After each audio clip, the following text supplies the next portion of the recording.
এতিয়া কওক কেনে লাগিলে ভিডিঅ'টো আহক তেন্তে হ'লে ভিডিঅ'টো কেনেকৈ কৰিলোঁ আপোনালোককো শিকাই যাওঁ প্ৰথমতে এনেকৈ এটা পানী গিলাচ লৈ লো সফেদ আৰু এইখন দেখিছেনে এখন পলিথিন এখন একদম পাতলা পলিথিন এখন যিখনে আমাৰ সেই বগা পানীখিনি কোলা কৰি ৰাখিব চাওক মানে ইয়াত কোনো তন্ত্ৰমন্ত্ৰ থাকে কিছুমান কিটিপ থাকে এই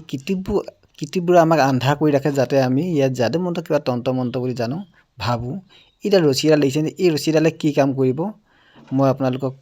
আপোনালোকে গম পাইছো এইডাল দেখিছেনে এই কাগজখনৰ এফালে কোলা দাগ আছে আৰু এফালে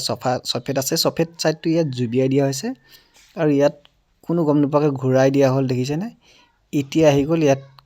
ব্লেক হৈ গ'ল তাৰমানে ইয়াত যে কোলা পানী বা ব্লেক পানী আছে ই প্ৰমাণটো দিবৰ কাৰণে এই ব্যৱস্থাটো কৰা হৈছে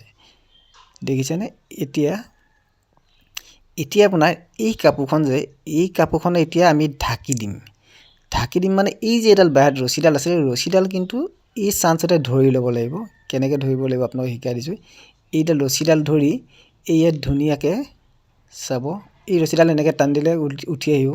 এই ৰছীডালৰ সহায়ত এনেকৈ কৰি ধৰিলোঁ ধৰি আপোনালোকে চাওক এই কোলা কেৰিবেগ পলিথিনখন ওপৰলৈ উঠি আহিছে উঠি অহাৰ লগে লগে পানীখিনি চফা হৈ গ'ল মোৰ এই ব্লেক মেজিকৰ কিটিপটো কেনেকুৱা লাগিলে জনাবলৈ নাপাহৰিব ধন্যবাদ জয় আই অসম